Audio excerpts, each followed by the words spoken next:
नमस्कार. मी अनिल निचिते, जिल्हा कार्यक्रम व्यवस्थापक स्वच्छ भारत मिशन, जिल्हा परिषद ठाणे. 4 तारखेपासून महाराष्ट्रामध्ये जे काही आंदोलन कंत्राटी कर्मचाऱ्यांचे चालू आहे, या संदर्भात मला थोडंसं काही आपल्याशी हितगुज करायचे आहे की जेणेकरून महाराष्ट्र लेवलला असलेले जे काही अधिकारी यांच्यापर्यंत ही बातमी, यांच्यापर्यंत असलेल्या ज्या काही कंत्राटी कर्मचाऱ्यांच्या संवेदना आहेत ह्या पोहोचणं गरजेचं आहे. महाराष्ट्रामध्ये गेल्या 5 महिन्यापर्यंत कंत्राटी कर्मचाऱ्यांना वेतन मिळत नाही, मानधन मिळत नाही, जेणेकरून त्यांनी काम केल्याचा त्यांचा जो मोबदला असतो हा शासन स्तरावर मिळाला पाहिजे, पण तसा तो मिळत नाही. आणि गेल्या 5 महिन्यापर्यंत जे काही कर्मचारी आज फील्ड लेवलला, जे काही ग्राउंड लेवलला काम करतात, ज्यामुळे आज पाहिलं तर 2003-04 पासून जे कोणी 20-22 वर्ष ही कर्मचारी ग्राउंड लेवलला काम करून आज जे काही हागणदारी मुक्त ग्रामपंचायती केल्या, गावं केली, जी गावांमध्ये संख्या पाहिली तर जवळजवळ 35,000 गावं ही गावं हागणदारी मुक्त करण्यामध्ये हा कंत्राटी कर्मचाऱ्यांचा मोठा वाटा आहे. त्याचप्रमाणे जल जीवन मिशन अंतर्गत देखील प्रत्येक घर जलचं पाहिलं तर ते देखील 15,000पर्यंत गावांपर्यंत आपल्या प्रत्येक घरामध्ये जल पोहोचवण्याचं काम या कंत्राटी कर्मचाऱ्यांच्या स्वरूपात आज महाराष्ट्र लेवलला पाहायला मिळतात. देश लेवलला पाहिलं तर हा जो काही स्वच्छ भारत मिशन आहे, जल जीवन मिशन आहे, हा फ्लॅगशिपचे कार्यक्रम माननीय प्रधानमंत्रींचे फ्लॅगशिपचे कार्यक्रम आहेत.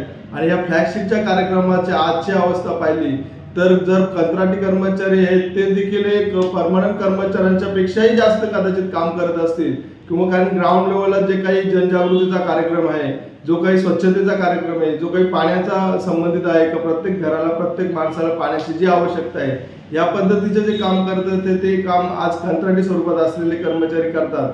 आणि त्यांच्यामुळे आज बघितलं तर देशाला बघितलं तर आज स्वच्छतेचं जे काही महत्त्व आहे हे घराघरात पोहोचलेलं आहे, पाण्याचं महत्त्व आहे ते घराघरात पोहोचले, पण हे पोहोचवण्याचं काम ज्या माणसांनी केले, जे कर्मचाऱ्यांनी केले, ते कंत्राटी स्वरूपात असलेले जे कर्मचारी आज जे काही आज आंदोलनाचा इशारा देऊ पाहतात, ह्या लोकांनी केलं. गेल्या 22 वर्षापर्यंत मी देखील त्याचा एक भाग आहे की 22 वर्षापर्यंत मी देखील ग्राउंड लेवलला काम केलं. माझ्याकडे ठाणा आणि पालघर ज्यावेळेस आम्ही एकत्र करतो त्यावेळेस 968 ग्रामपंचायती ह्या ठाणे जिल्ह्यामध्ये होत्या, आणि 968 ग्रामपंचायतीपर्यंत पोहोचण्याचं काम आमच्यासारख्या ज्या व्यक्तींनी केलं, त्यामुळे आज जर पाहिलं तर ठाणे जिल्हा हा मोठ्या प्रमाणात हागणदारी मुक्त झालेला आहे, ODF प्लस मध्ये आलेला आहे. आणि आता घनकचरा सांडपाणी व्यवस्थापनाची जे माहिती पाहिली तर ती देखील आम्ही जनजागृती स्वरूपात आमच्या लेवलची लोक आज ग्राउंड लेवलला प्रत्येक ग्रामपंचायतीपर्यंत पोहोचतात. रात्रंदिवस काम करून हे इथपर्यंत आज गावामध्ये जी स्वच्छता, पाण्याची सुविधा निर्माण करण्याचं काम हे आमच्यासारख्या कंत्राटी कर्मचाऱ्यांनी केलेलं आहे. मला असं वाटतं ह्या कंत्राटी कर्मचाऱ्यांचं दुःख पाहावं तर हे फार भयानक दुःख आहे. कारण आज जर त्यांच्या घरामध्ये पाहिलं तर त्यांचं जेवण बनवण्यासाठी लागणारा गॅस सिलेंडर आणण्याची सुद्धा त्यांची ऐपत राहिली नाही. कारण 5 महिन्यापर्यंत त्यांचा वैद्यकीय जो खर्च असतो तो देखील त्यांच्या घरातल्या आई वडिलांचा किंवा स्वतःचा करू शकत नाही. तसं पाहिलं आज शैक्षणिक जर गरजा बघितल्या तर मुलांचं शिक्षण आहे, आज मुलांच्या शिक्षणासाठी लागणारा जो काही खर्च आहे ते देखील ते करू शकत नाही, दैनंदिन गरजा भागवू शकत नाही. कारण गेल्या 5 महिन्यापर्यंत ह्या लोकांना आज वेतन मिळत नाही, मानधन मिळत नाही. म्हणजे ह्यापासून जर वंचित ठेवलं मग शासकीय कर्मचारी ज्या पद्धतीने पगार घेतात, वेतन घेतात, त्यामुळे आज घर त्यांचं चालतं, परंतु कंत्राटी कर्मचाऱ्याला काही पोट नाही का. सांगायचं असं आहे की 5 महिन्यात त्याला कुठल्याही स्वरूपात मानधन न मिळाल्यामुळे आज त्यांचे संसार रस्त्यावर आलेत. आणि म्हणूनच 4 तारखेपासून आज हे आंदोलनाचा इशारा देऊन संपावर गेलेले आहेत. आणि येत्या 9 तारखेला आझाद मैदानावर मोठ्या स्वरूपात आज जे काही कंत्राटी कर्मचारी आहेत हे आझाद मैदान शासनाच्या विरोधात त्यांनी ज्या मागण्या ठेवलेल्या आहेत त्या मागण्या जर पूर्ण झाल्या तर निश्चितच संप आम्ही मागे घेऊ, आंदोलन मागे घेऊ. परंतु हे आंदोलन करत असताना त्यांच्या मागण्यांची पूर्तता होणं गरजेचं आहे. आणि या मागण्यांसाठी येत्या 9 तारखेला आझाद मैदानावर मोठ्या संख्येने आमचे सर्व कंत्राटी कर्मचारी हे आझाद मैदानावर आंदोलनाचा इशारा देऊन आंदोलनाला बसणार आहेत.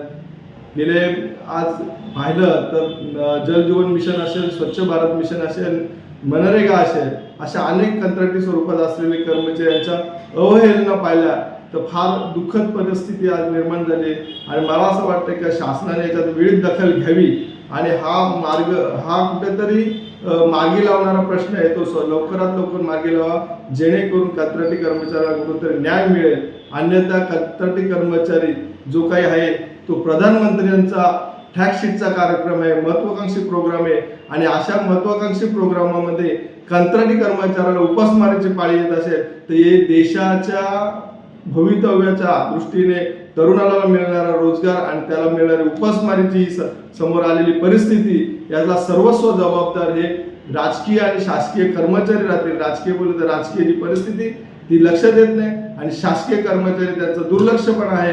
कुठेतरी राजकीय लोकांकडे या बाबतीत दखल घेऊन निर्णय घेणे गरजेचं आहे, परंतु ते करू शकत नसतील तर तिथे कुठेतरी आपला कमीपणा दिसून येत असेल आणि महत्वाकांक्षी प्रोग्राममध्ये हा कुठेतरी अडथळा निर्माण होत असेल, देशाची कुठेतरी नाचक्की होईल असं मला वाटते आणि कंत्राटी कर्मचाऱ्यांना योग्य न्याय मिळावा हीच मी या माझ्या मुलाखती स्वरूपात आपल्याला विनंती करतो.